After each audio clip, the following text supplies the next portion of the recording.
With deep appreciation, I am so honored to introduce Antonia Estela Pérez. Antonia is a Chilean-American clinical herbalist, gardener, educator, community organizer, co-founder, and artist, born and raised in New York City.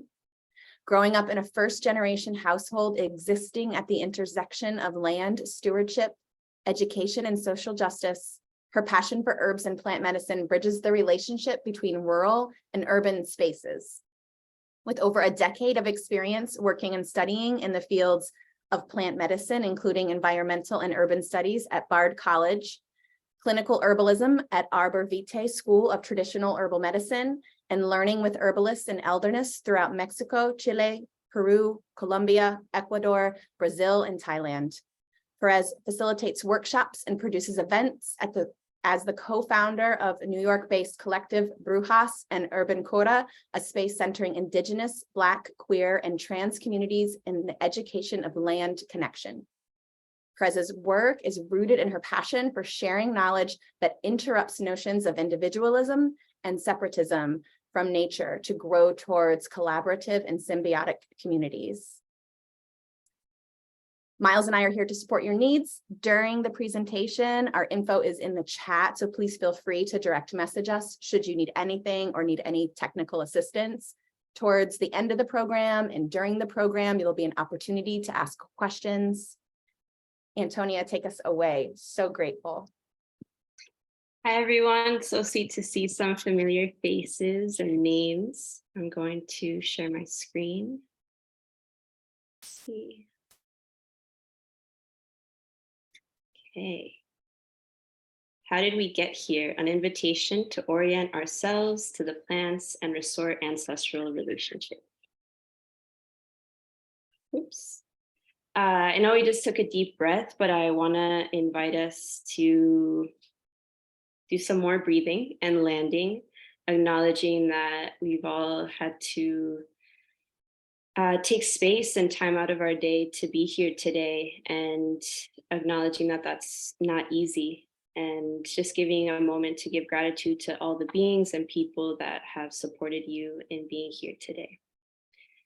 I want to acknowledge the land that I'm calling from, which is Lenape-Hoking, Lenape territory, and a body of water that has been very important to me and that I'm currently sitting next to. To my left is the Mohican Tuck, known as the Hudson River. This has been a body of water that has guided me through my whole life.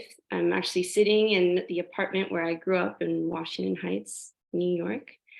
And yeah, this is a photo at a rock in front of the river here in Washington Heights that has been a really supportive and grounding space for me to connect with myself, to just sit and observe the water and hear the memories and stories that the water has to share. So I just want to invite us to close our eyes and take a deep breath, feeling as our breath is massaging our heart and our organs that give us life.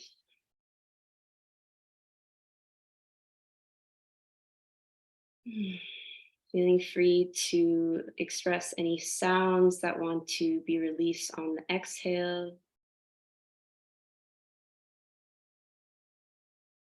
Feeling your body, feeling your aliveness. And I want you to take a moment to think of a body of water or a plant or being that supports you in your day-to-day or has supported you throughout your life, that holds a special place in your heart.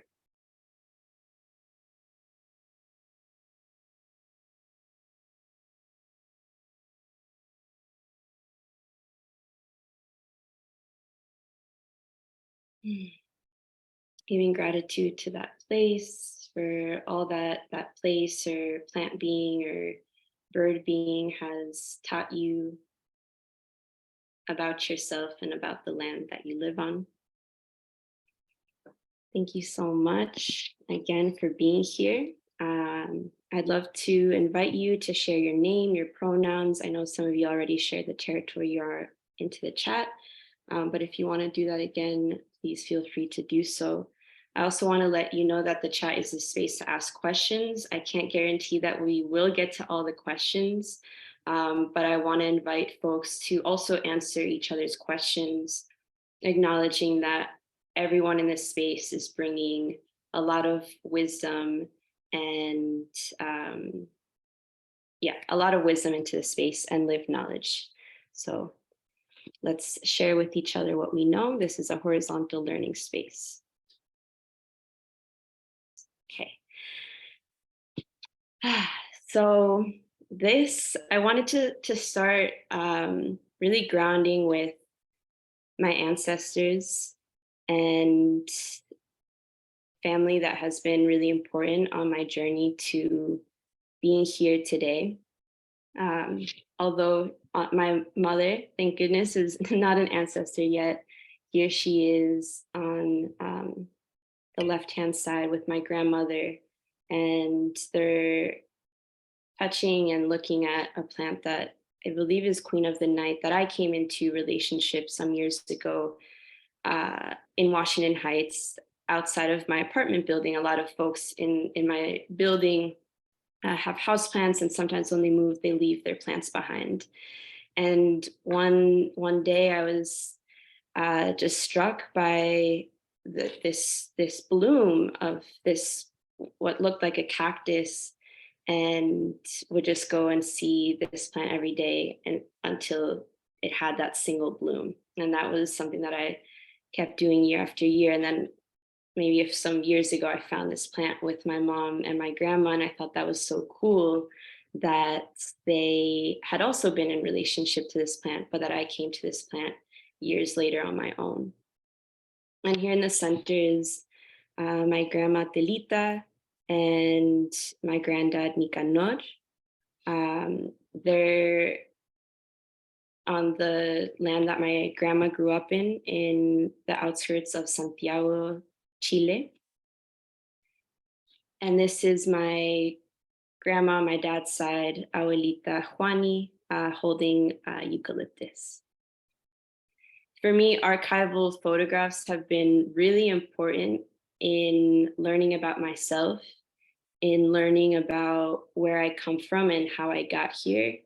As my bio said, I'm first generation Chilean, I would say New Yorker, mestizo diasporic being. And I don't know where you are all coming from in this that are participating, but I'd say it's a common feeling amongst folks of the diaspora and of first generation immigrants of being in that question and uncovery of who they are. How did we get here? Where do we come from? This is something that I speak to about often with a dear friend and colleague who I think is actually attending today, Kale Mays, who also when they're teaching invites that question in. So that these archival photographs for me has been a way of connecting to my family in the South, in Chile, and being able to learn some of the stories of how they lived, what they ate, how they dressed, who they were. And that was really important for my parents as well, to always have a relation, for my brother and I, to always have a relationship to our motherlands.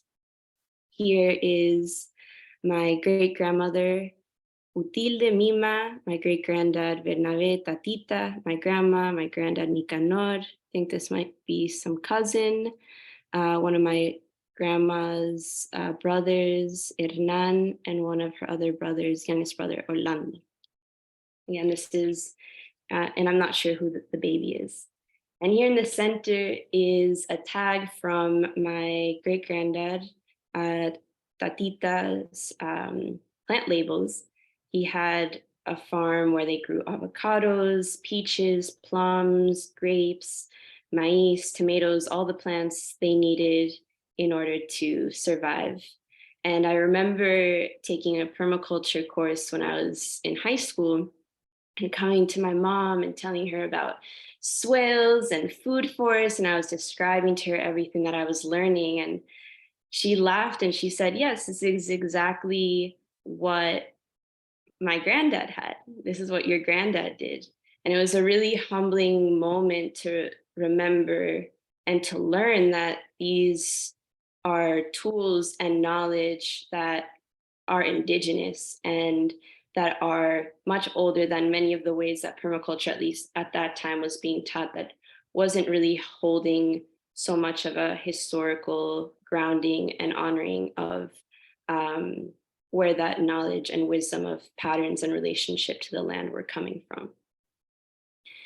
And on the right hand side is one of my great grandma's, Mima's plant books that my grandma always referenced when she had a question about a plant that she may have already known and have been in relationship to for most of her life, but she would always go back to this if she had a question or wanted to know a little more. And she always kept that on the table right next to her favorite chair where she did Sudoku and read the paper. It was like her go-to. And she said that when she passed, this would be my heirloom. So I carry this with me now. And I want to bring up my grandma again because she's been a really important teacher for me and inspiration. Feeling some tears maybe coming through, just feeling her strongly today.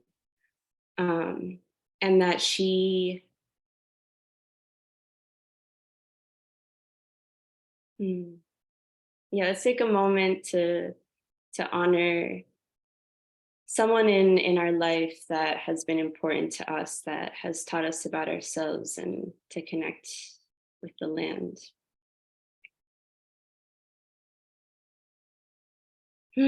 So my grandma was such a beautiful example of being a lifelong learner, of being humble and patient and compassionate, and it was really the matriarch of our family. She passed on her 101st birthday, lived a very long and healthy life. And this is my mom.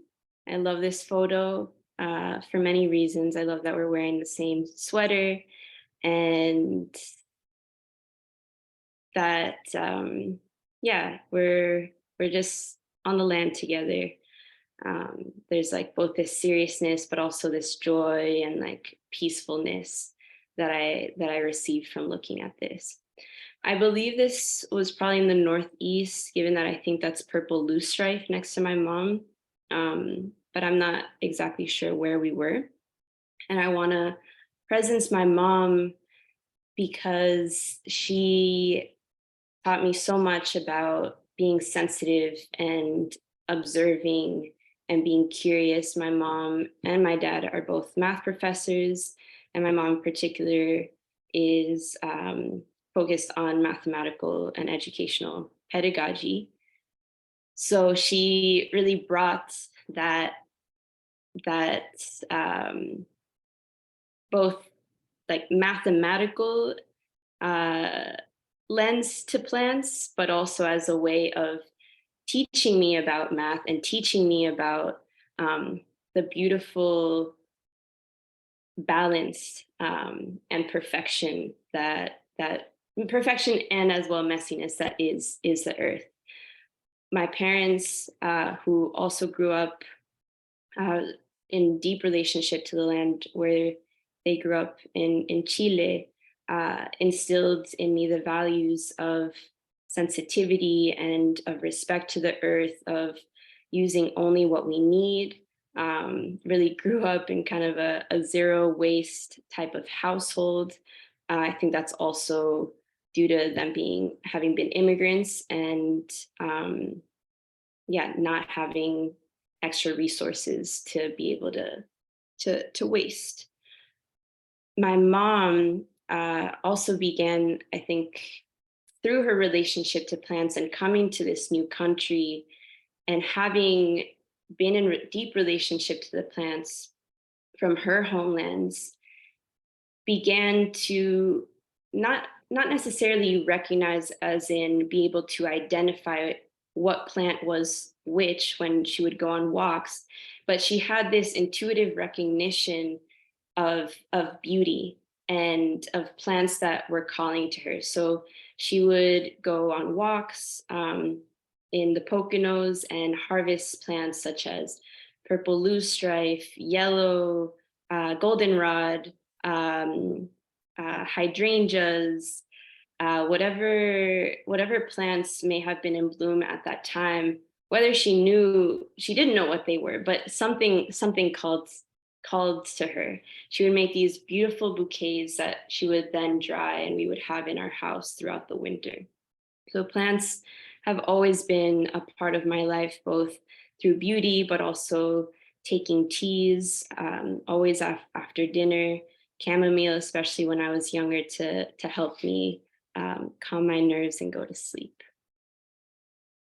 And here's my dad harvesting lilac, and with my mom harvesting dandelion. I love the practice of harvesting and making medicine with my parents, because there's so much opportunity for learning together and for sharing story, for sharing, for learning my own ancestral stories, for learning about their experience with the land, and for me to be able to share what I've been learning. And they're so open and always so excited to support me, and I'm so grateful. Just last year, I was harvesting linden on the main street of Hudson, upstate New York, on Warren, some linden flowers. And I was telling my dad about that, and he was like, "Oh, that reminds me of when I was little, and in the plazas that were filled with linden, people would also go and harvest the linden flowers when they were flowering. There would even be trucks that would come, and people would come out and harvest the linden." I don't know if that was for the botanicas or the herbal pharmacies that existed at that time. So always really excited about just all the stories that come through when we're together. Another story my dad Jorge shared with me recently was, or not recently, I guess now over 7 years ago or so, about my great granddad, Abuelo Francisco, who was a barber. And not only was he a barber, but he was also an herbalist, a hierbetero. So people would go to get their hair cut, but also to ask him for information and advice on health.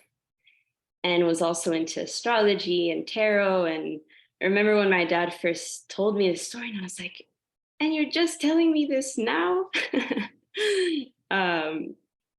So there's so much that we can learn from our family and from our elders that are still living, as well as so much that we can learn from beginning to connect with plants and learning their stories.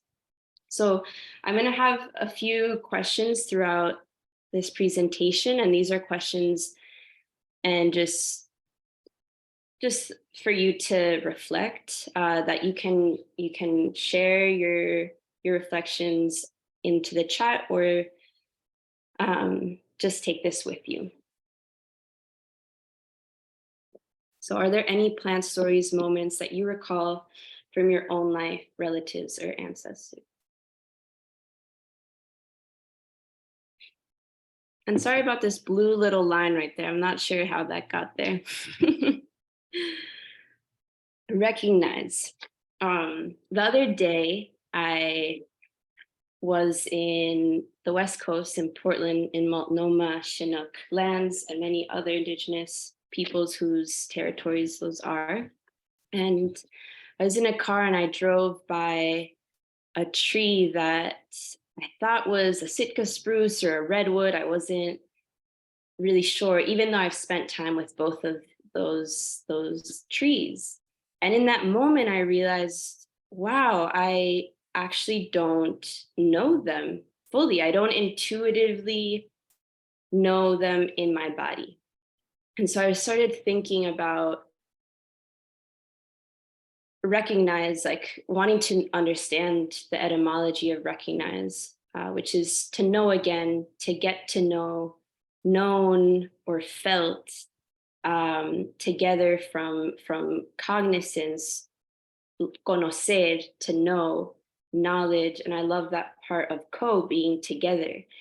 And I think this is such a important, the meaning and the etymology of this word holds so much wisdom for how to relate to the practice of life and learning, which is to constantly be in a practice of knowing again, of getting to know again, of embodied wisdom, of an embodied connection and relationship. That to me is so foundational for any relationship, also people relationships. I see that within myself as I grow, or certain environmental conditions or situations show me parts of myself that maybe I didn't recognize, or the same for someone else, where I might say, oh, I didn't even recognize you. But especially with plants,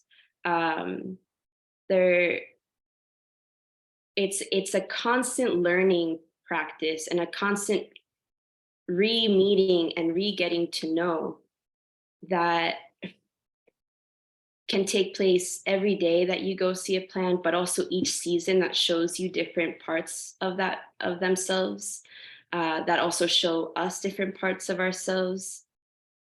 And that when we think we know, we stop learning and we stop being curious and we stop being humble.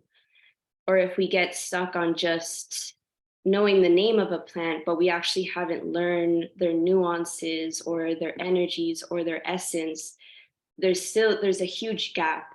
And what for me feels really important in my practice, but also what I help other people to learn and to feel and to practice, is to have an embodied and conscious relationship to the plants. I think there's a lot of education, methods of education that are really focused on identification. I mean, there's a lot of plant apps, which I used for the first time a few weeks ago, and I was actually really into it and excited, but also was really grateful for all the learning that I've done without plant apps, to be able to differentiate when that plant app was telling me something that was definitely not the plant. A plant app, or that is focused on identification, and a lot of different learning institutions that I've been in have really flattened plants to just their names and to categories. And it felt like there was something missing there for me.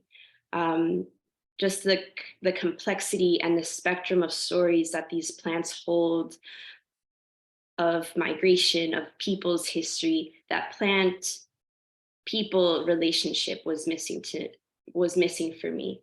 And that it felt there was a disconnect from that plant to the land. So I decided to do a lot of self-learning. As you heard in my bio, I've done a lot of traveling and learning with indigenous peoples, a lot of in Chile, in Ecuador, in the north of Argentina, in Tilcara, and in Peru, in Mexico, and I've gotten to study also in Thailand, traditional Thai medicine and massage, as well as my grandma. And I've learned so much in the markets And just walking on the street in my travels and asking the grandmothers, like, what is this tree? Like, how do you use it? What's your connection to it? And already having had a sense or a thought of what this plant may have, an energy that I was feeling from this plant.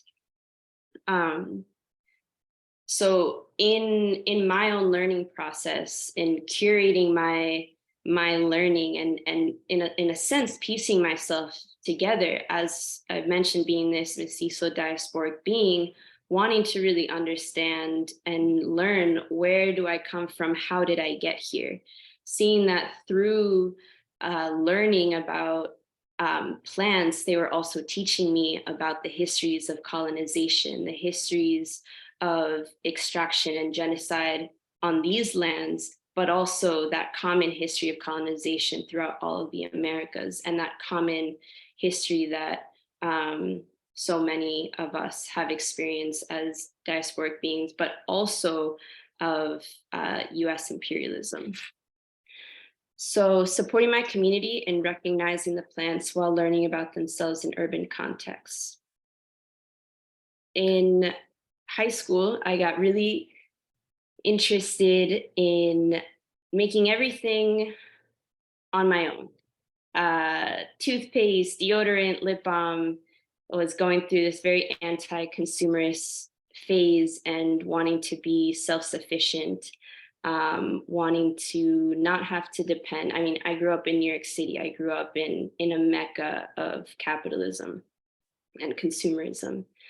Of course, I had to buy the coconut oil and the baking soda, and that was frustrating. But it felt important to share this with my community. So for over a decade, it's been a really important part of my learning practice to share my learning in community, and that's something that I felt was lacking in a lot of just formal education, was the experience of learning together, and again recognizing learning together. And when I went to college, I stewarded a club called Preservation Nation. In continuing my anti-consumerist agenda, now I was on I need to learn everything for the oncoming apocalypse. So I used the school's budget to invite different teachers and practitioners to teach about fermentation, bread baking, making fire by friction, shelter building, water filtration, mushroom identification, all these skills. And then after graduating, I felt, wow, I've learned so much. I've had this incredible opportunity to study not only in an academic setting, but also curate all this alternative learning for me, because I'm now living in the woods. And now I need to share this with my community in New York City. So I started my organization, Urban Cura, with an H, Herban, Cura, Cura, which means healing the urban with plants, reconnecting to the land with the plants within an urban dynamic. Here on the right is a plant walk that I did in, I believe, 2018 with Brujas, which is a skateboarding, arts, and political collective. And here you can see folks around. I'm not sure which plant I'm holding there, but there's some yarrow that I can see. And something that I've already mentioned around going beyond just identification is a really big piece of how I teach. So folks are very eager to know the name of the plant, but I always make them wait and suffer a little bit until I reveal one of the many names that these plants have, because I want to make sure that folks are really learning and able to recognize who these beings are, that they aren't just a commodity, that they're not just an it or a thing or something to extract, but they're living beings that carry stories, and that when we're able to build those relationships of recognition, we're also beginning that conscious relationship of the living beings that we co-inhabit with. And it reminds us that we're here because of them, that they're our friends, that they have allowed us to survive. We're all here because our ancestors knew about plants. So I invite folks to take a step back and observe this plant from afar, seeing kind of their immediate reactions or feelings, inviting folks to introduce themselves, practicing consent with our plant relationships too, which is really important because of what I just mentioned, so that we don't get into an extractive relationship with the plants.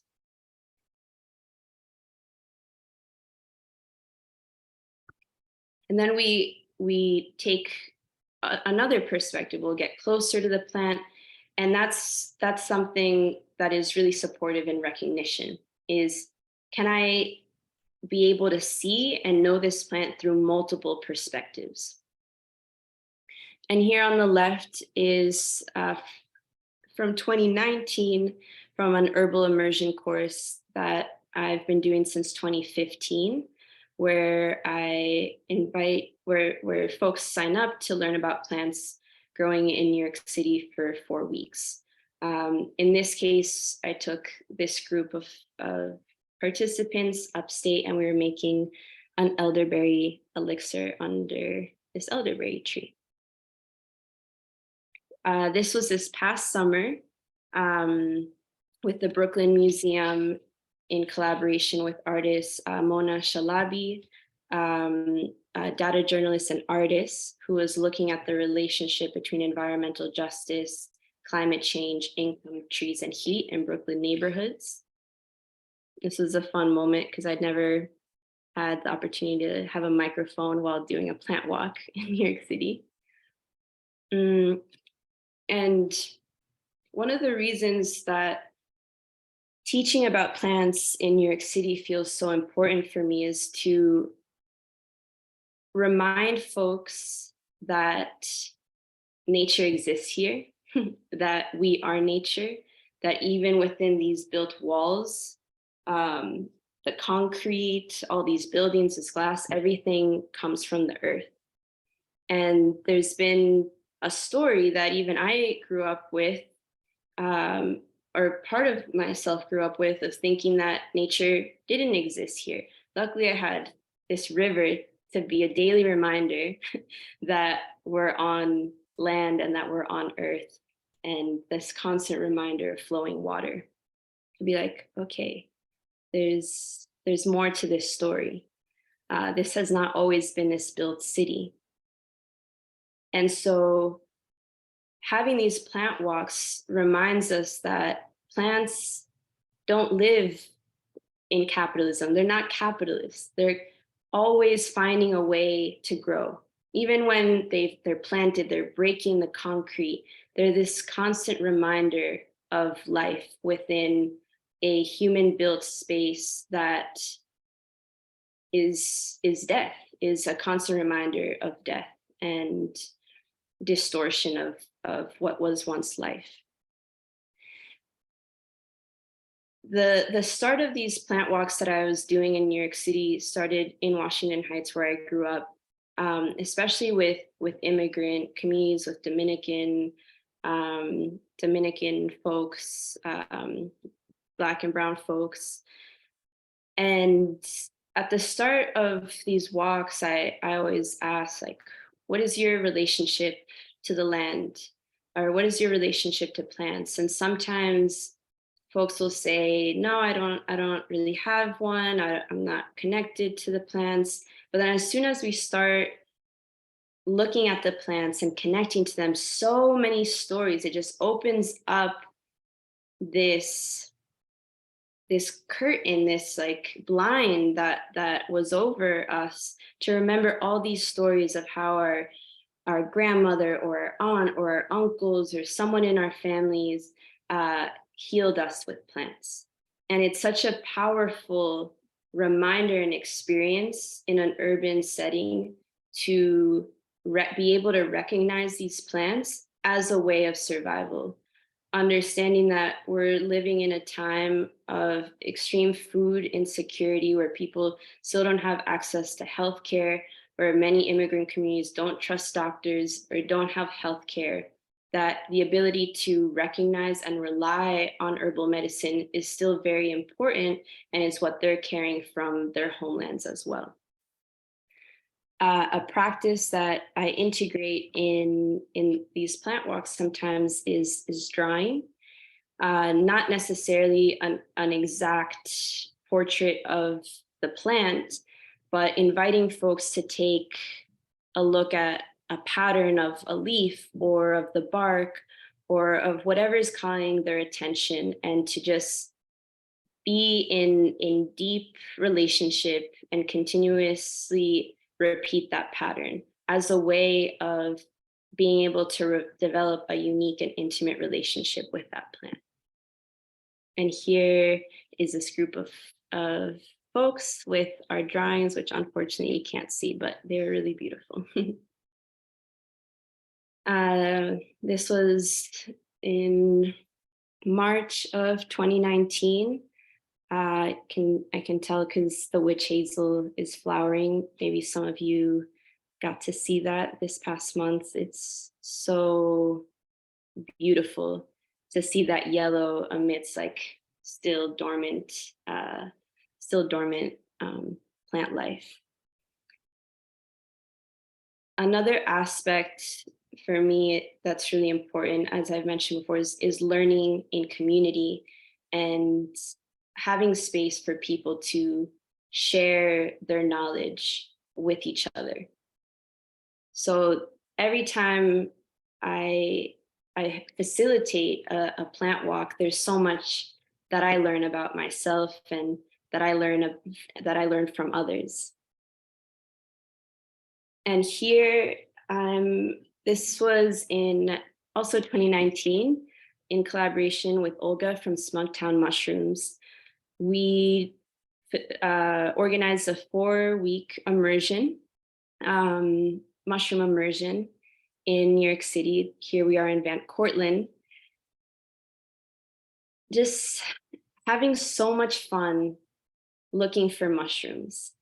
And part of learning in community for me that feels so juicy and exciting is an aspect of play, is having fun and feeling curious, being playful, that it doesn't all need to be scientific and categorizing everything, and remembering that we're all starting our learning journey. We're in different phases of our learning journey. And I'm always so humbled by folks that are just starting, who might feel ashamed or intimidated, because it reminds me to move slower, and it reminds me to be curious, and it reminds me of that. It reminds me to recognize, right? It reminds me to look at these beings in a totally new way. I think when I just said ashamed and intimidated, and another really important reason for why I facilitate these spaces is because through colonization, a huge weapon of colonization has been to erase our relationship to the land and erase our knowing of how to live and survive off of the land. And it's a huge source of power to know how to feed yourself and how to make medicine. It is a huge threat to the state. And I want my community to have access to land, and if they don't have access to land, to know how to re-recognize and relearn the plants that are growing around us in order for us to have power and self-determination and autonomy within a system that doesn't want us to thrive. I want to ask you all, how are you currently in relationship to the plants and the lands you live in? Recognizing my homelands. So as I've mentioned, growing up in New York, diasporic being, these lands I always share are my umbilical relationship to the earth.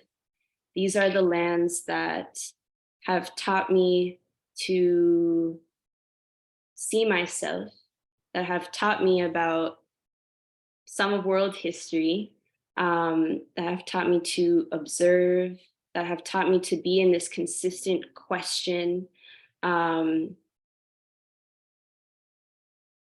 to recognize myself.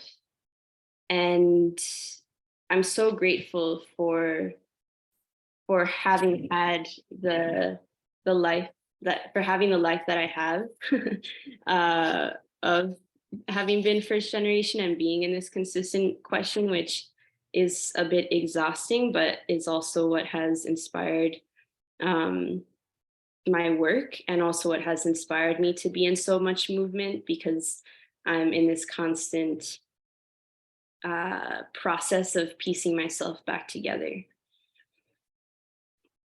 This depth of lived, embodied, and conscious relationship with the plants here, learning to recognize, learning to make medicine from the plants, learning their relationship, learning how indigenous peoples of these lands were in relationship to the plants, has given me a framework for how to be able to recognize plants anywhere I go in the world. Even if it's a different species, I can see, oh, this is probably in the Fabiaceae family, for example. I can see similarities because of that depth of recognizing those patterns and those subtleties. So I wanted to share a little bit about some plants from my motherlands. This last time that I was in Chile, I had this beautiful in Mapu, which is Mapuche territory. Let me just backtrack. Actually, I'll keep going.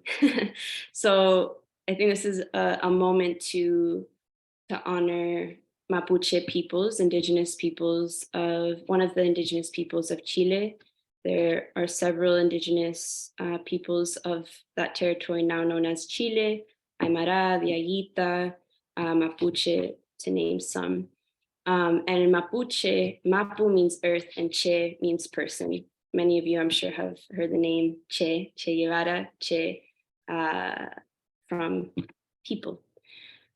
And I want to give just a moment to acknowledge the immense wisdom and knowledge that the Mapuche people have for the land, and how that immense knowledge and wisdom and savviness and stealthiness is what allowed them to never be conquered by the Spanish.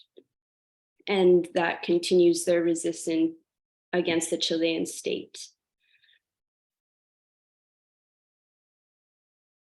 Yeah, so a lot of what I have learned about plants in the south of Chile have been through Mapuche peoples. One of my teachers, Machi Jorge and Machi Blanco, that I want to name right now. Chile is a really diverse land. If you've seen on the map, it stretches to one of the longest country in the world.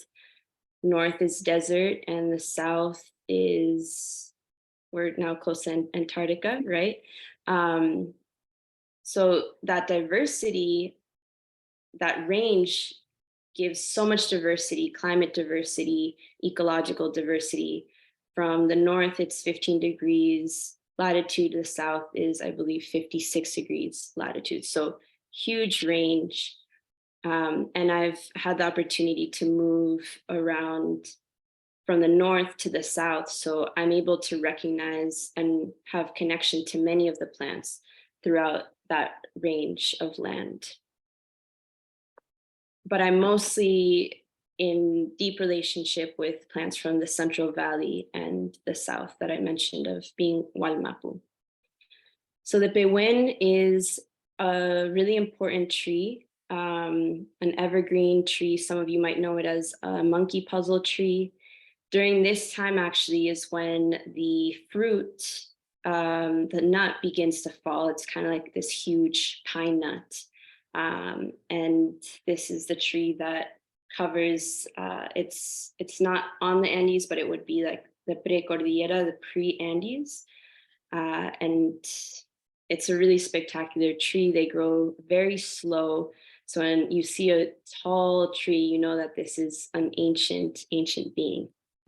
Really high calories and proteins, and yeah, has been one of the main food staples for Mapuche peoples.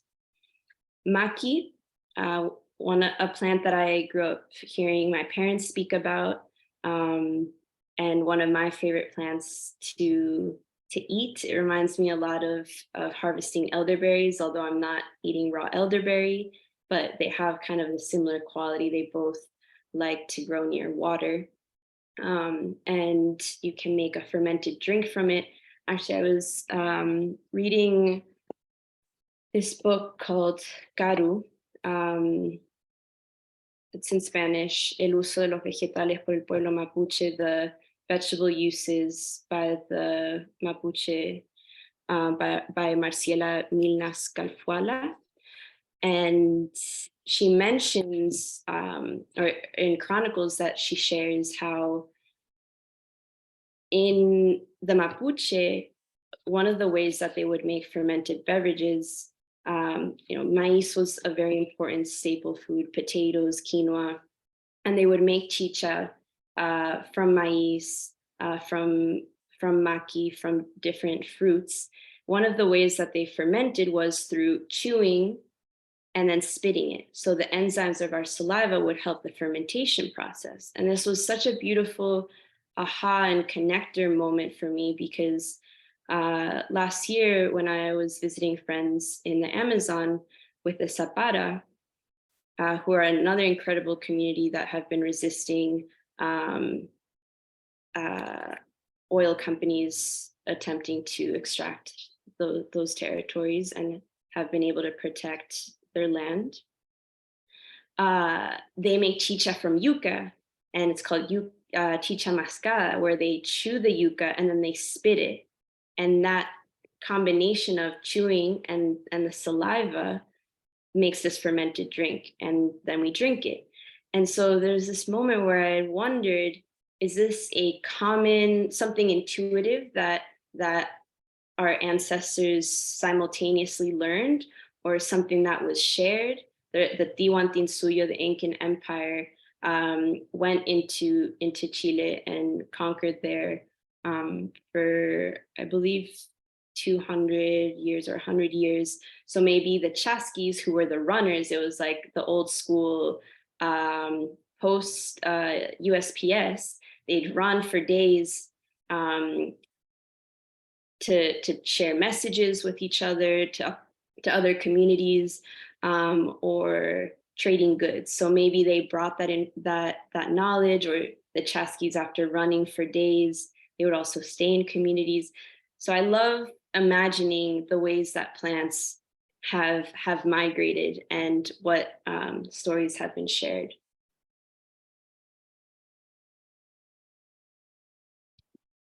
So I hope you read. Maki is very medicinal. Maybe some of you have also heard of maki because it's found its way into the superfood market. So the berries, that's one of my favorite things about eating maki, is just covering my hands with the juice and my tongue and my lips. I'm just get purple. It's also used as a plant dye. Chilco, some of you might recognize this plant as a house plant or an ornamental. Fuchsia, another plant found near water. It's really supportive for as a uterine tonic for menstrual cramps, also use as a food. Here, this turns into a fruit that you can eat raw or make into a jam, and a really important pollinator plant as well. And here is some more chilco. You can see another name for them is bailarinas, like dancers. When they sway in the wind, it looks like they're dancing. And here I'm harvesting chilco, red clover, and yarrow. So another thing that's been really interesting in having been able to learn about plants here in the Northeast is to then go to Chile, and then see many of those plants there as well, like the yarrow, like red clover, borage, yellow dock, chicory, nettles, sometimes the same species or other species, for example, with the nettle. And again, that's also sparked my curiosity around migration. How did these plants get here? What people brought them? But also this sense of, like this knowledge is so important for being able to survive wherever we go. And I was reminded of this the other day. I was biking along the Mohican Tuck, and along the bike path, especially in northern Manhattan, there's much more plant life, kind of not so touched by the horticulture department and the parks department. And there was an elder who was harvesting nettles, had their gloves on and harvesting. And I wondered, I thought, were they just on a walk one day and they recognized the ortiga, the nettle, and they were like, oh, I'm gonna go harvest some because this is food and this is medicine. My parents would always talk about ortigazos, where you hit yourself essentially, or tap yourself with the nettles. It's like natural acupuncture, basically activating your lymphatic and immune system.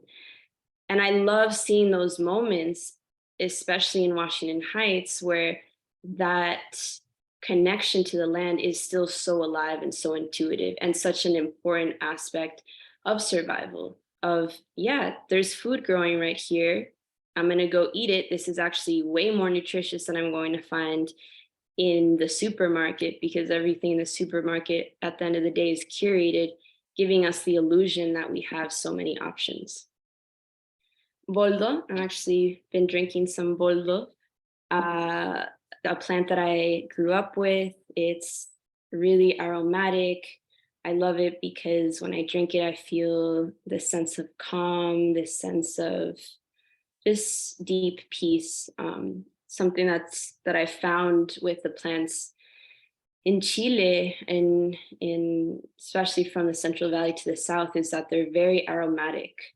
And many of these aromatic native plants are also really important plants for ceremony. I'll let y'all take a moment to read through that. This is a plant that I'm getting to know, but I've been around this plant for a lot of my life, luto. What's eaten of this plant is the root and made into chuño. And there's a little bumblebee in there. When I was visiting my grandma and I got sick, maybe from after having vomited from some sort of stomach flu, my grandma would always make me chuño. The way I think she made it was from potato starch, and you make a soup. But chuño is something that I just like reminds me of my grandma. And this can be made into beverages. So yeah, super important or helpful for folks who are recovering from being sick. So those moments too, when I think of my grandma and all the ways that her teachings, beyond just our conversations, but also through her actions, the ways that she was teaching me through experience.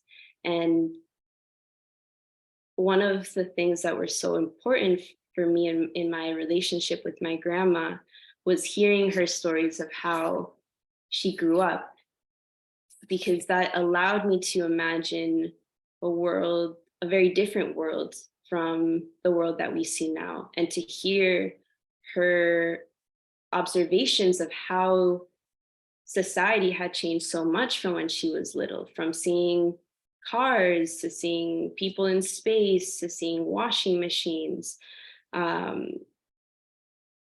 I think that for me has been really influential to see how quickly things have changed, particularly in the past 100 years.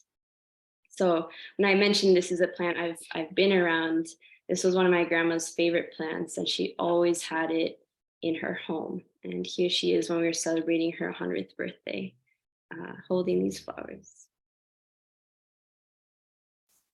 Cochayuyo, another one of my favorite. They're all my favorite. This is one of my grandma's favorite foods. And I'm going to read you something she wrote that will give you a little insight on the magic of this plant. But here I am some years back on the coast of Chile holding some cochayuyo. As some of you or many of you might know, seaweeds are really high in minerals, really helpful for getting iodine, really helpful for our nervous system, and just such a range of just supportive qualities that are helpful for our health. Cochayuyo, it's native to the coast of Chile, but I think it's also native to coast of New Zealand, I believe. Miles, if you want to drop the translation into the chat, the first one. So I'll read this in Spanish, and for folks who need translation can read it in the chat. I believe my grandma wrote this maybe a year before she passed in 2018.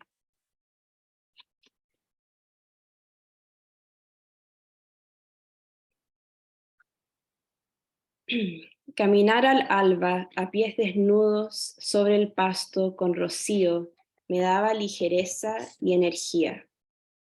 Ha sido la vida en el campo, el aire libre, mi principal fuente de buena salud. En mi niñez, todo era saludable.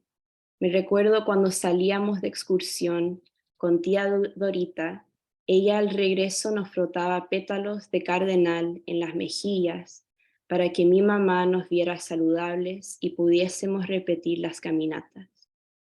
Mi madre siempre nos llevó al doctor hemópata y nos curó con hidroterapia y plantas medicinales. Yo todavía uso sus viejos libros de medicina natural y esa experiencia ha influido toda mi vida. De ahí mi interés en estudiar alimentación. Con Nicanor, cuando íbamos de vacaciones en carpa a playas desiertas, nos bañábamos desnudos y luego de ser llevado por las olas, nos tendíamos sobre algas. Hasta ahora sigo comiendo cochayuyo por el yodo. Es esencial para la salud, la prevención y la vida tranquila. Hoy hago tai chi, ejercicios, masajes y tengo una alimentación equilibrada.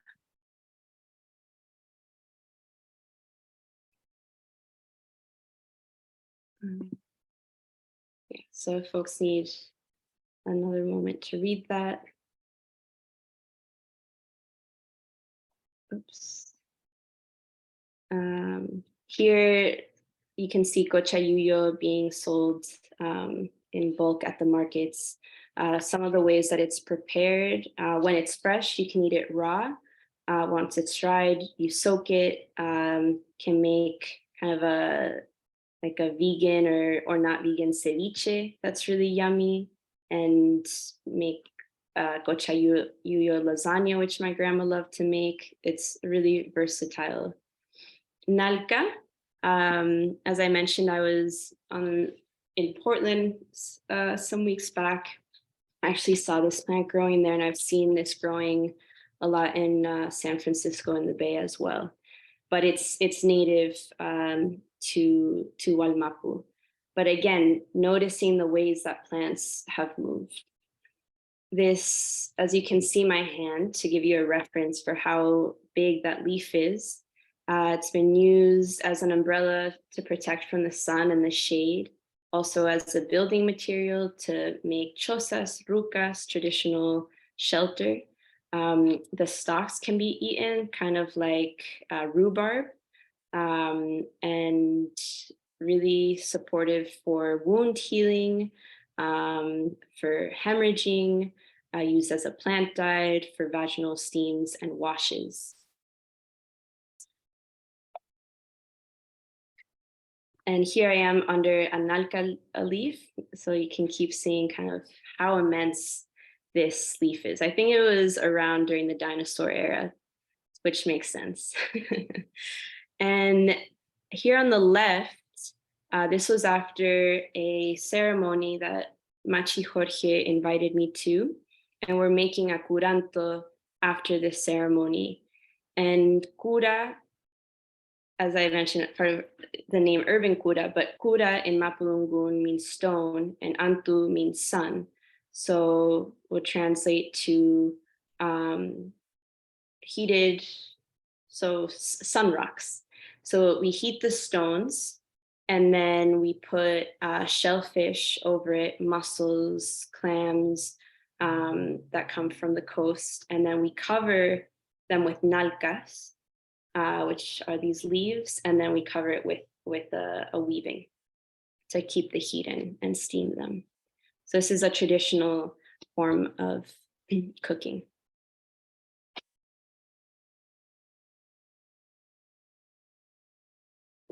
Okay, almost done with my plants. I hope you're enjoying. Beomo, another aromatic herb and tree that's found from Santiago into the south. And one of my favorite for dreaming, very similar in some ways to the boldo, but I'd say a little sweeter. All parts of this plant can be used, the leaves, the barks, the seeds. I forgot to mention the boldo also gives a fruit that you can eat. All these plants, especially the boldo and the peomo, and other plants I'm not mentioning here, laurel, canelo, are also supportive for parasites and intestinal worms. And as I mentioned, many of these plants, boldo, peomo, canelo, laurel, tepa, being these cleansing herbs, are also used in ceremony. And pirul moye, I wanted to end this one, not end the presentation, just end this section. Pirul moye, because this is a plant that I think really shows how plants have moved. Moye I've seen, which is native to the Andean region. I've seen growing from Chile all the way up to San Francisco. I was recently in Los Angeles and came upon this incredible old ancient pirul tree. One of the qualities of pirul that I've learned in Mexico is its uses for cleansing our bodies, for cleansing energy, and a way of also receiving plants medicine is beyond just internally taking them or making medicine for them, but it's also by being just around these plants and being with them. And particularly with trees, I feel like we really can feel their medicine by sitting underneath them. And the moye is kind of like this willow, and the leaves sway. And as I was sitting underneath it, I felt so much lightness. The fruits can be made into chicha. Some of you might know this tree as peppercorn, pink peppercorn. It tastes a lot like pepper. So also supportive for our digestive system. I'm gonna take a moment here just to pause and see if folks have any questions or any reflections. that you might want to share? And also to leave you with this question right now, can you think of different ways that plants have helped you develop your sense of self? And feel free to unmute yourself or drop into the chat.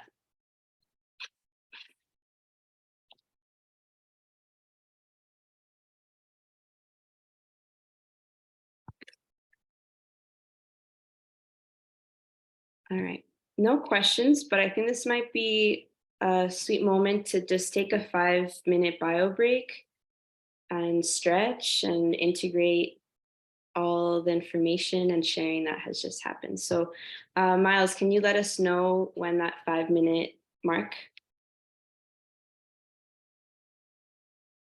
Sweet. We can take a 5-minute break and then we'll return for approximately 1:15.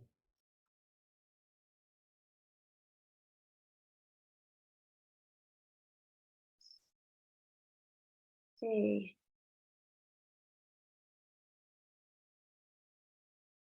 I'm seeing that there are some folks that have shared in the chat.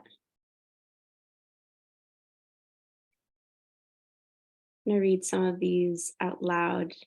I relocated to the Keys from New England, and the conversion to a subtropic zone has left me on a beautiful path of mangrove forests and water trails.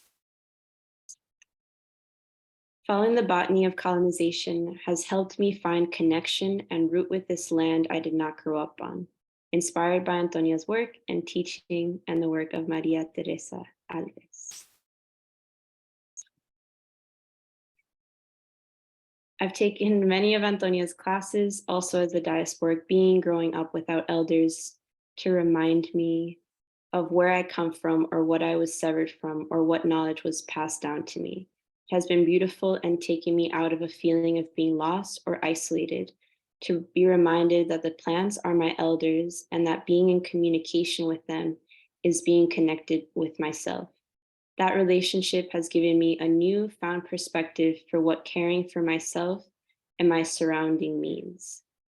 Being in that perspective now for the last 3 years has changed me and reminds me that although I may not remember the land remembers me, ready to teach me whenever I'm ready to listen. Beautiful. Thank you all for sharing.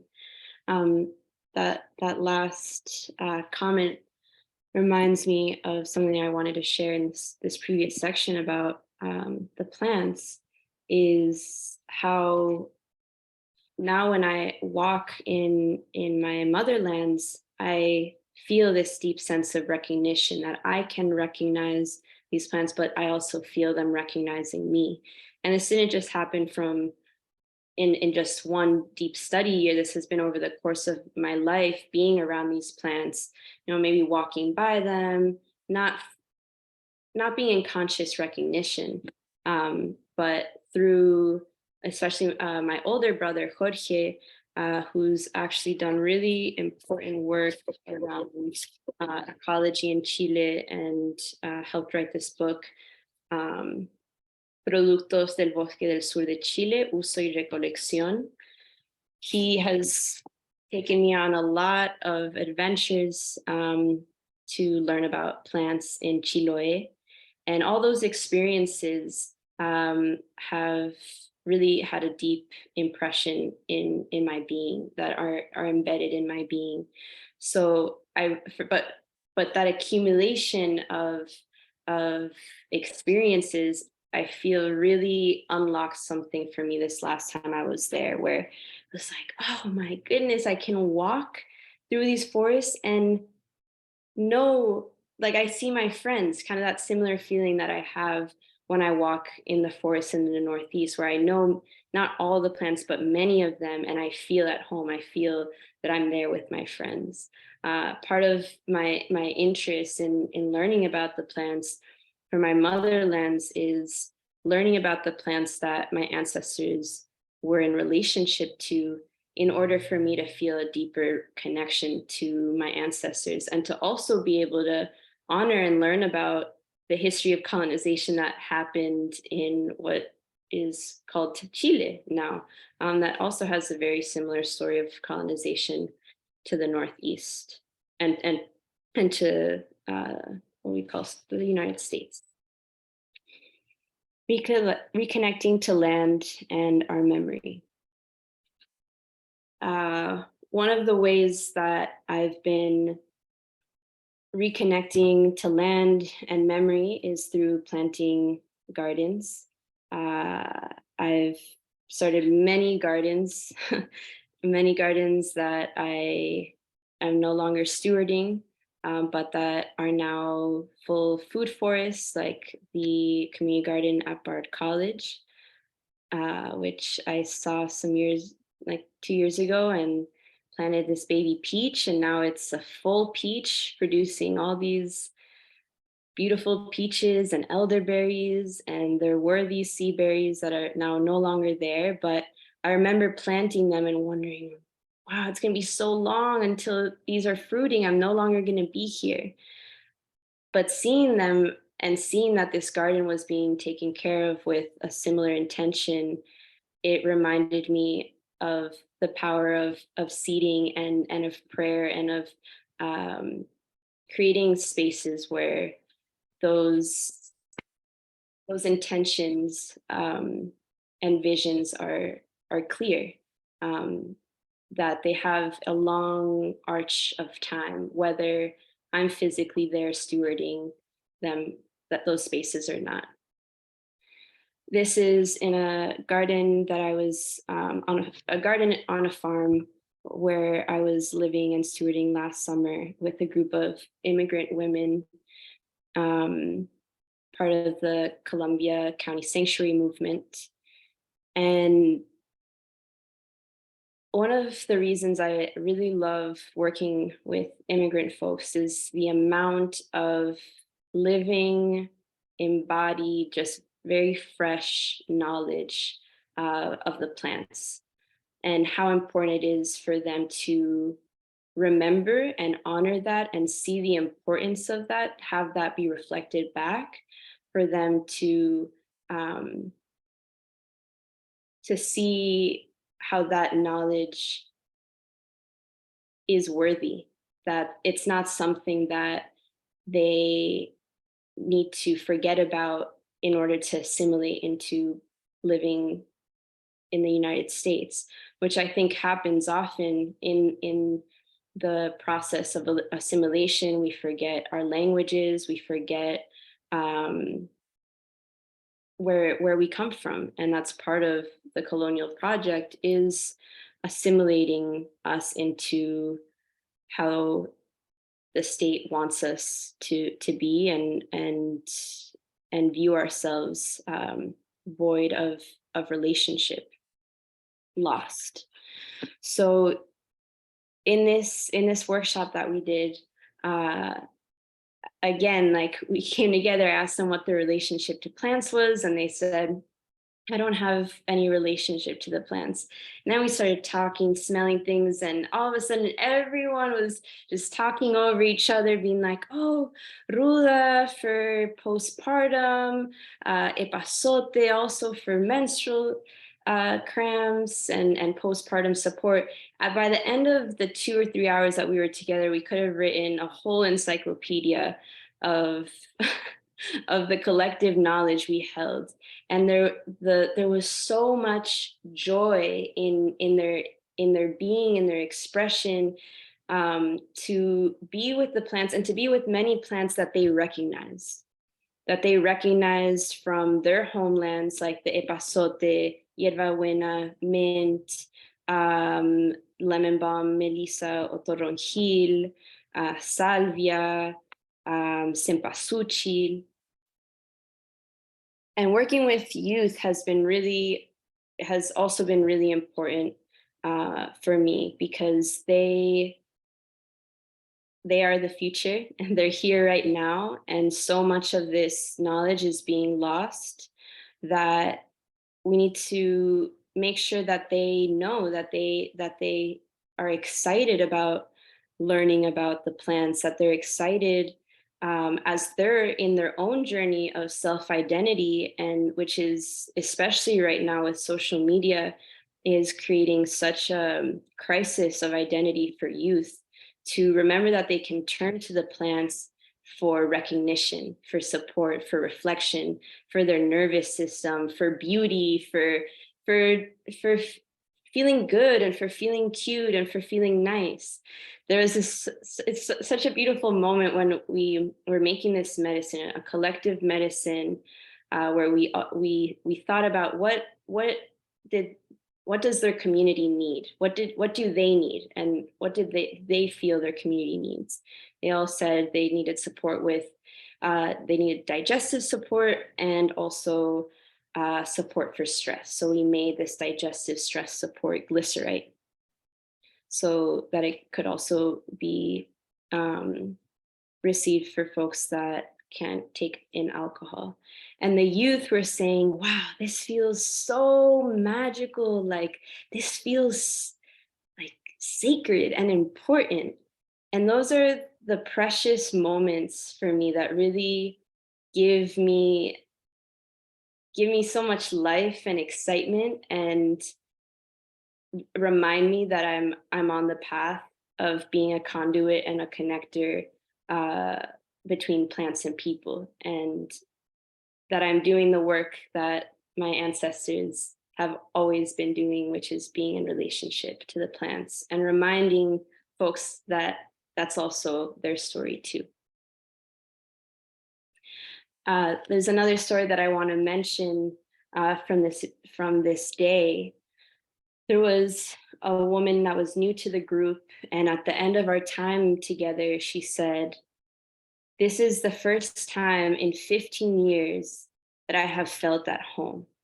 And the words of my grandmother are coming to mind, her saying, "Mija, las plantas curan," which means, "Daughter, the plants heal." Yesterday, I was sharing my presentation with my brother, and I just started sobbing. I just really felt those words, and the impact that learning about the plants and connecting with plants that our ancestors, our grandparents, our grandmothers have been in connection to is so profound. It connects us back to our aliveness, our story of how we got here.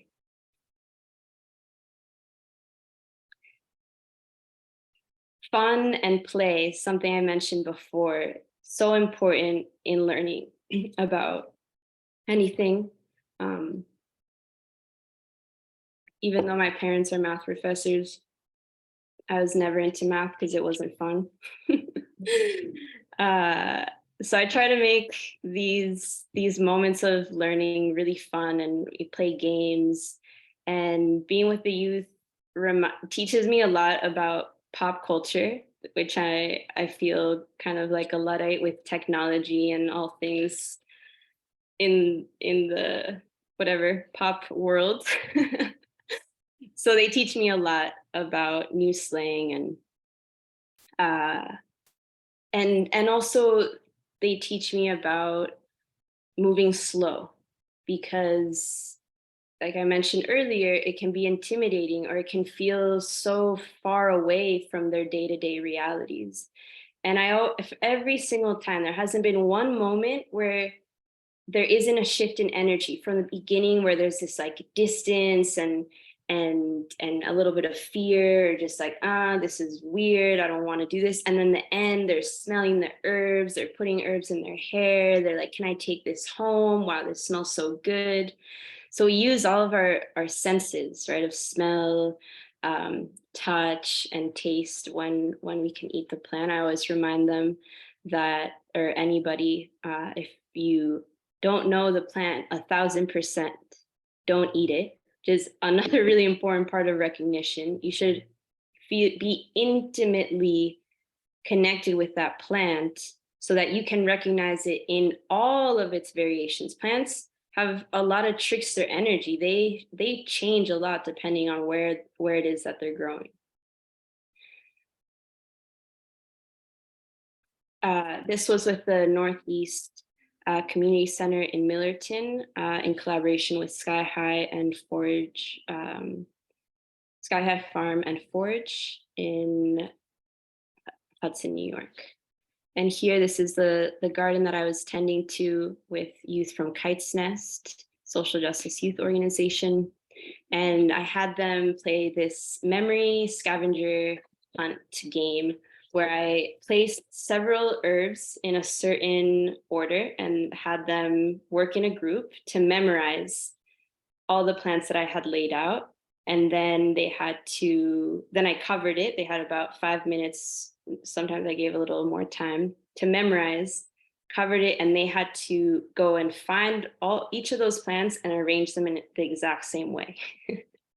So a bit challenging, but super fun, and helps build that intimacy and recognition, and really, really learning to observe and also work in a team.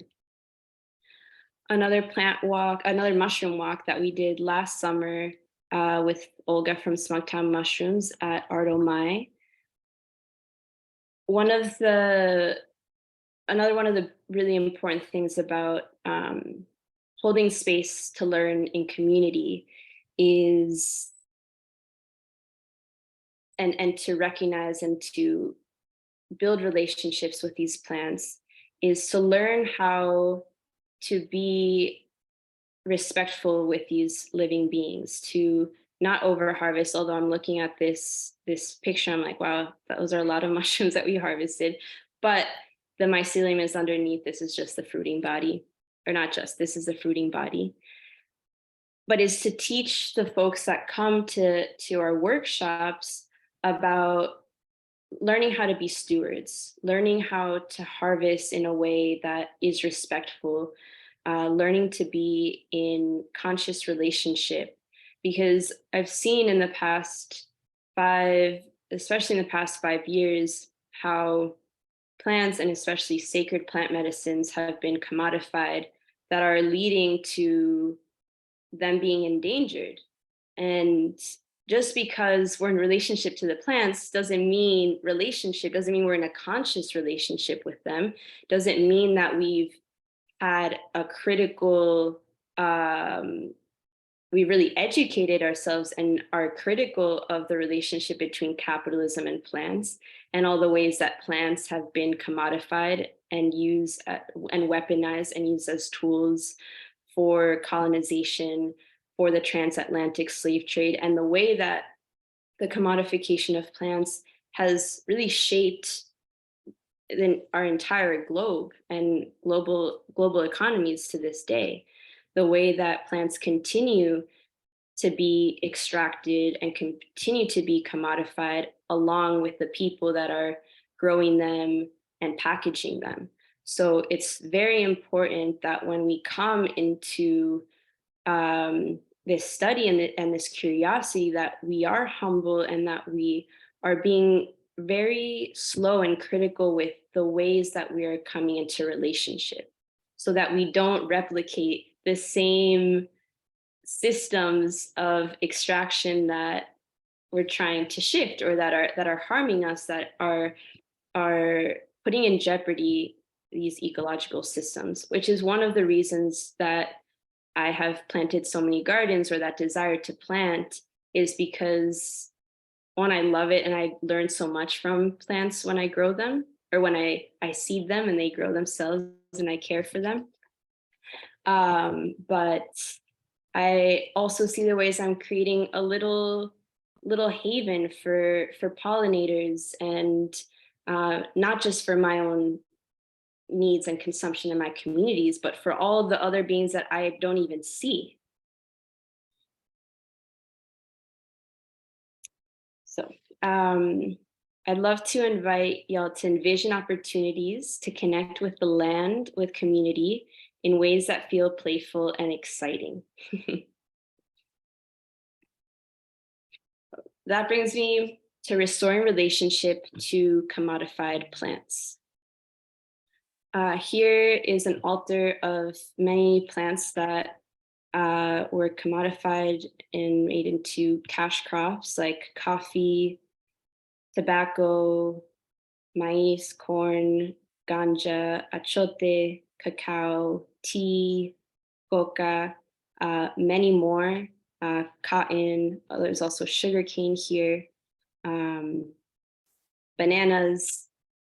Feel free or please actually drop in and name in order to honor and bring presence to plants that have been commodified that you want to restore relationship to. So this has the process of restoring relationship to commodified plants has come again from wanting to recognize and understand why things are the way they are. How did things get to be the way that they are? How did things get here? How did plants get here? To recognize cacao beyond a chocolate bar, beyond a Snickers bar. To recognize the coffee plant beyond the coffee cup that you get at the corner store. To recognize maize beyond corn syrup, tobacco beyond a cigarette, coca beyond cocaine, right? Because in the commodification of these plants were robbed of their full story. And along with these plants, humans were also stolen, right? And enslaved to produce them. And I see the ways that our relationship to these plants is as commodities. And for me, restoring relationship with these plants is a way of honoring their full stories, is about repairing our relationship with them and seeing the complexity of the multiple stories that they carry, to learn about and honor how the original plant stewards of these plants related to these plants. What are the original lands where these plants come from? In order to also learn what was a conscious relationship with these plants before they were extracted. So this was in collaboration at the Bard Graduate Center last May, where we did a workshop with Tigis and Christine Mahoney, and Tigis, I'm forgetting her last name, but does Ethiopian cacao ceremonies and Ethiopian coffee ceremonies, and teaches folks about ways of relating to coffee in the way that she learned from her family and her community, which is very different from the way that we consume, right? It's consuming, it's not relational. The way that the coffee ceremony is shared is in community. It's a very slow process. We roast the coffee beans, we simmer the coffee beans in water, then we pour, there's myrrh incense that's burned, because coffee is a sacred plant that they connect to as a way of connecting to the divine, to spirit, to God. When we were sitting and talking about all that, I was like, wow, this is the complete opposite of how I have seen people be in relationship to coffee. Not conscious at all. Very consumeristic and extractive. And our intention for offering this gathering and this experience was to restore relationship with these plants that are so often combined together, to learn their histories and to learn what their taste is before being processed. So here is raw sugarcane that was pressed through a sugarcane press alongside some of the processed forms in which we usually see sugar. Here we are roasting the coffee beans and pressing the sugarcane, which we got to drink as a juice. And Christine, who's Jamaican, shared how her experience of sugarcane on the island. Another way that I'm personally restoring relationship to these plants but also inviting my community in to restore relationship is through growing them. So last year was the second year of growing tobacco. Tobacco is native to the Americas. I've grown many varieties. Here's my friend Aru's hand, and this is Nicotiana rustica. Yeah, such a beautiful sacred plant. Like I said, it's one of those essential plants for all indigenous peoples throughout the Americas, for another plant for connecting to ancestors and to spirit that in their commodified form is very different. It's death. It's addictive, and it's being used and consumed in a way that is not respectful or relational. Here, oh, sorry, okay. Here I am with maize, peeling the husk to gather seed for planting. And also maize, being originally from the Americas, from the South, from the tip of South America all the way to the North, maize has been our food, has been what our bodies are made of. I also see the ways that maize have been forgotten. I see that especially in Chile, we still make humitas and traditional dishes with maize, but the influence of wheat has really impacted people's health and people's memory of how to be in relationship to this plant.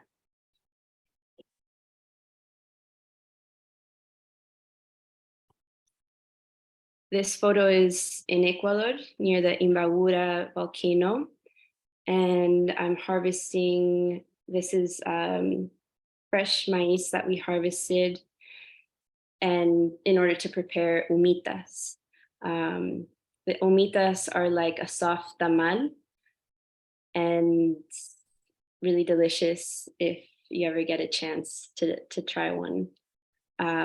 One of the reasons for why I've been moved to travel throughout Central and South America as a way of piecing myself together and being invited to different indigenous communities and building relationships with them is as a way to remember parts of my story that have been forgotten through assimilation and colonization. Knowings that have not been forgotten in certain areas, and that are still where the people are still in deep relationship to those plants and to those practices. For example, what I mentioned before of the chicha, of chewing the yuca and to make the fermented yuca mascada.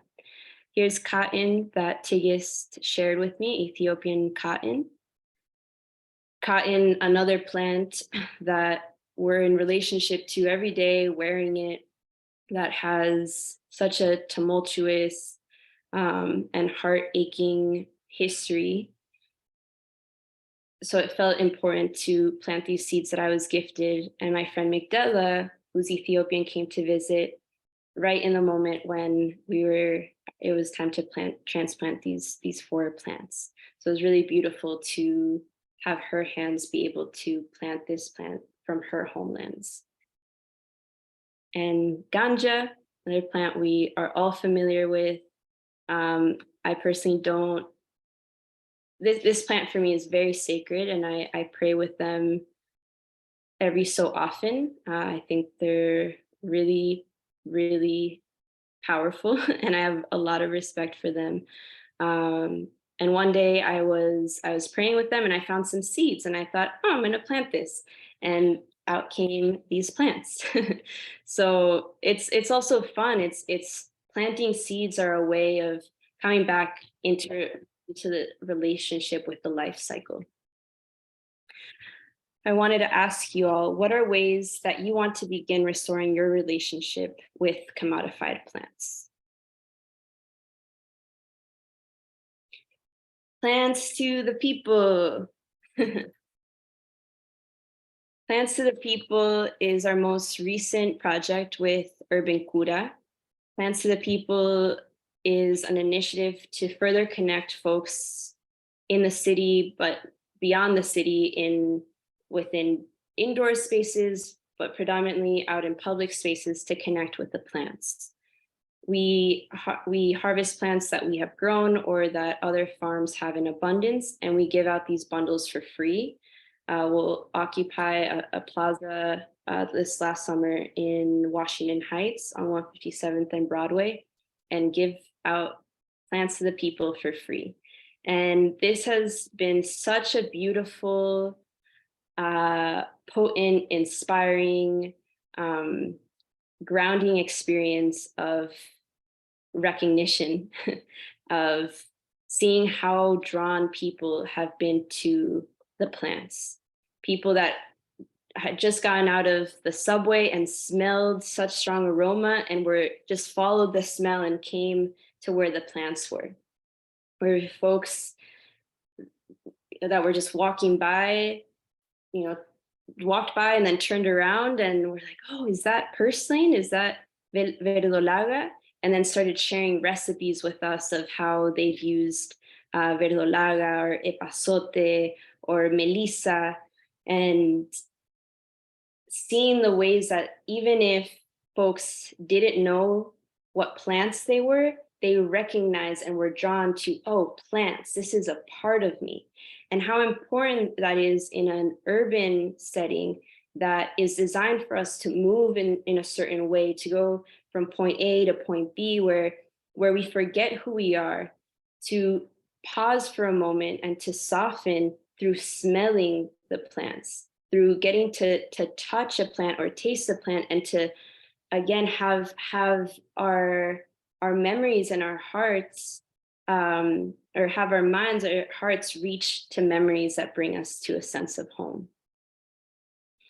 This is also in response and inspired by the Black Panthers and the Young Lords and their work with the Lincoln Detox Center in the 1970s. And I want to name Mutulu Shakur, who brought acupuncture as a methodology to detox folks, to detox drug users, heroin and methadone users, having a natural way to detox. And I'm really inspired by their work that was so centered in love and was so centered in caring for our community, providing by the people to the people, because the state is not giving us our basic needs. Still don't have healthcare. There's still police brutality, police killing Black people, all the injustices that exist. Now, 50 years since then, we're pretty much in the exact same situation, and how this work is still just as relevant and just as important to remind folks of who they are, of their power, of self-determination, of the importance of their life and their well-being. We've been inviting folks to receive a portrait of themselves and to share stories and memories of what these plants are sparking for them. Read this one. In Haiti, after women give birth, they would go to the bushes and collect different types of herbs and cook them, boil them. They will put them in a bucket, and then the women will sit on it for 5 to 6 nights, and this will cleanse their uterus and prevent infections. Miles, if you can put the next translation, please. Oops.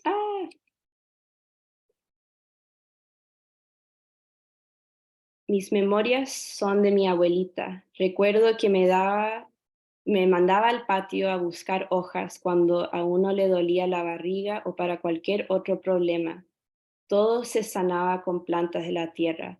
No usábamos ningún medicamento de farmacia. Todo era natural. So again, in this in these experiences with plants to the people, we see again all this collective knowledge, community knowledge that we carry.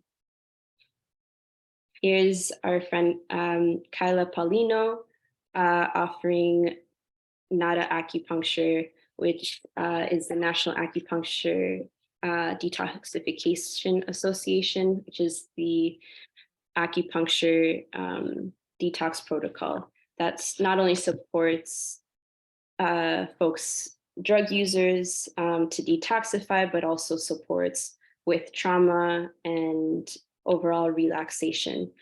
And that's another piece of this work, right? So many of us are traumatized and working through mental health and pain and anxiety. And how could we not, with all the stresses that we all live under capitalism, as well as all the historical violence that particularly this country has done to Indigenous people and Black folks on these lands. So there's so much healing that is needed, that we're all just experiencing deep pain and loss. So Kyla comes with us to Plants to the People, but works at Nairi, which is kind of the living relative of the Lincoln Detox Center in Harlem. Some of the plants that we grow for Plants to the People are epazote, huacatai, culturally relevant herbs that remind folks, that are easily recognizable to folks and that are from their homelands. Epazote is found throughout Central and South America, also known as spaico. It's really supportive for the digestive system. Huacatai is in the family of marigolds and used in the Andes, also supportive for digestion. Papalo, rue. Just speeding up a little bit because I'm seeing the time and I want some time for questions. But we are having a Plants to the People this Sunday at the Brooklyn Museum. If any of you are in New York City and want to come. Here, my friend Lilybo and my sibling Sebastian were harvesting herbs to bring down to the city. Here you can see the cart packed with fresh plants. This was actually in Los Angeles, harvesting eucalyptus and rosemary, where we recently did a Plants to the People in collaboration with Reina Tropical, a band that creates music inspired by land and sounds from the tropics and diaspora. And we were invited to bring the plants in as a way of grounding folks to really embody, to really be in their body and to embody the music. And this was such a beautiful experience to see folks in this indoor space be in relationship to the plants. I wondered how many times has a music venue, or has this music venue, seen so many plants and people being with the plants? I remember this moment when I was bundling plants for all the 700 people that came, and I had this moment of wondering like almost wanting to control what the outcome or relationship that people were going to have with the plants. And this moment, this strong message came from the plants saying, like, chill, like, you've done what you've had to do up until now, and now we take it from here. We're the elders. You know some of what we do, but we are so much more than what you know. Like, just trust that the people that are also coming also have that relationship, that intuitive relationship. That was such a humbling moment for me to remember that I'm still a student and that everyone has a relationship to the plants, and that the plants are our elders. Here, folks with their plantitas, and want to ask folks, how can a conscious relationship with plants help you tap into healing and resilience for you and your community? That's the end of my presentation PowerPoint slide. If you want to stay in touch with the work that I'm doing with Urban Cura, here's my contact information. We have a lot of really incredible knowledge shares that are coming up. Actually, Leah Penniman is teaching with us next Wednesday, the 26th. And we have, yeah, check out the website to see everything that we're doing. But I want to take this time now to see if I would really love to hear from you, hear any reflections, questions, memories that are coming up for you. Yeah, just open the space up.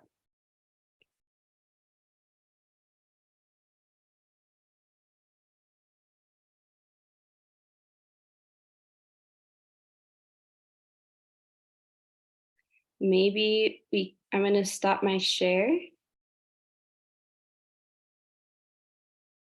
And that way I can see everybody. Folks want to raise their hand or unmute themselves. Yes, I do save my seeds. And part of the work also with Plants to the People for this year is to not only give the fresh plants, but also to give seeds, because I want to help inspire in people what it could look like for them to plant their medicine and to take over empty spaces and plant seeds and grow medicine for themselves, grow medicine for their community, right? There's so much grass in New York that could just be foods for pollinator and food and medicine for humans. And Antonia, another question that came through was, Yeah. what did Shakur use to help opioid detox? Sorry, what was it?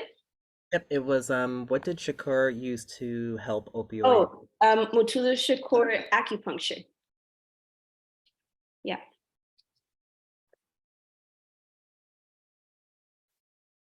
How do you grow anything when your cat only destroys? I'm not sure. Maybe creating some sort of relationship or I don't know. I'm not sure. I don't have a cat, but I'm sure you can create some sort of barriers for the cat or plant some things that the cat doesn't like in front of the things that you do want to grow. You got to negotiate.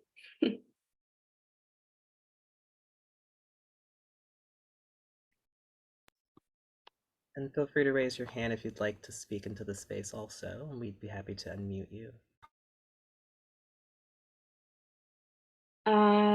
Let's see. Well, one of the books or resources that I would recommend is just a field guide to start learning about plants. I think I personally like field guides. Like I said, I just use the plant identification app, but I like field guides a bit more. I like the physical aspect of it. No other books or resources are coming to mind right now about learning plants in your area, but depending wherever you are, finding a field guide.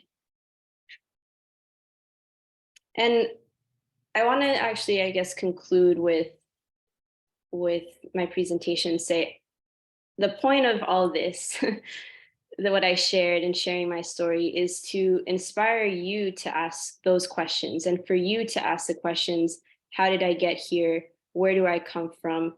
To deepen your relationship with the plants as a way of situating yourself and asking yourself, what is my role here? Am I a settler on this land? Like, do I have a lot of land that I'm not using? Can I give land back? Can I offer reparations to Black folks that were enslaved on these lands?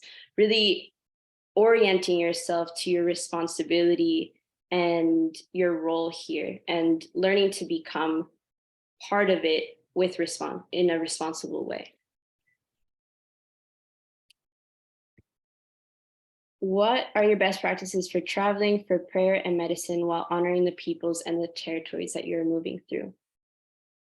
Yes. Well, when I travel to places that I've been invited to, similar to you, Kale, and always bring offerings. And I'm always in a space where I'm coexisting and living. I'm not like, I'm here to learn about cacao and to learn about how to make all these things. No, it's like if I'm invited to go harvest the maize because we're going to make humitas, or I'm invited to dinner and then we're just having conversation, or if I'm invited into a ceremony, I'm not thirsty looking for extracting information and then never return to that place again.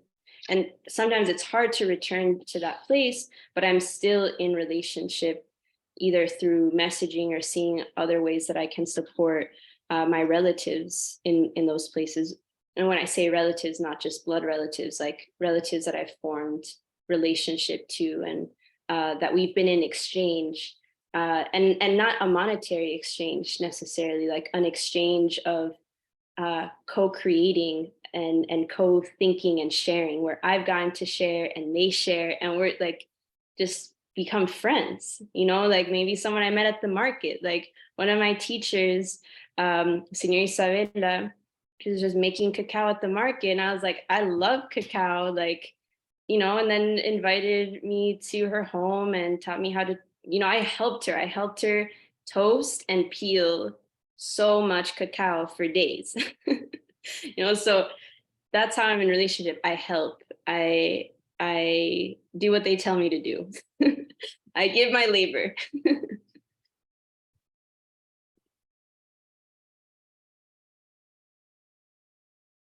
Any other questions I am missing?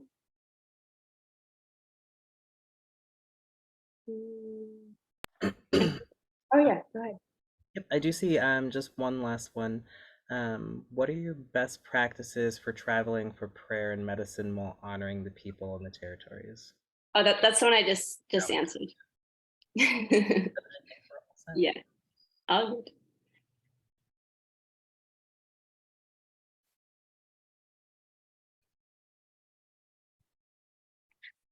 Anything else?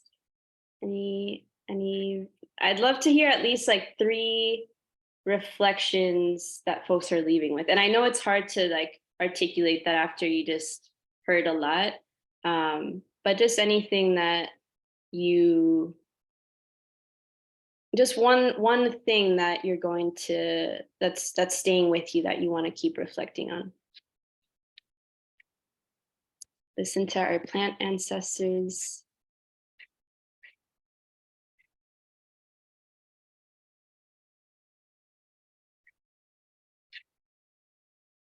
I want to learn more about the new territory I'm on.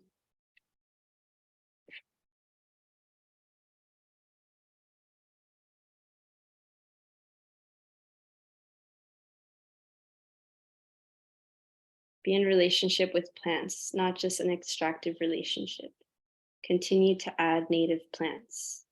Learning to grow medicinals. Be open to learning and then doing the learning as a continuous process. Widen my circle of plant friends. The presentation makes me want to share my love of plants as beings with people. We are growing a community food forest where we are. I now want to find ways to find out how neighboring communities relate to plants from their lands and how we can integrate that wisdom into the space. Have a more holistic and thoughtful experience with my cup of coffee.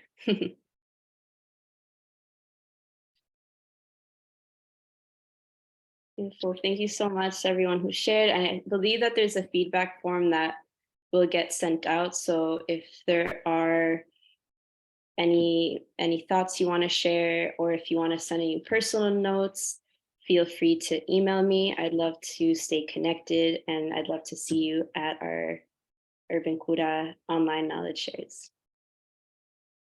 Thank you. Thank you so much. Thank you all for joining us today. And thank you, Antonia. Wonderful. This evening, we'll also be having Ian Sanderson join us for Introduction to Pattern Disruption. And the recording for this session will be available in the next 24 hours if you do want to revisit. And we look forward to having you with us for the rest of the Amplify journey.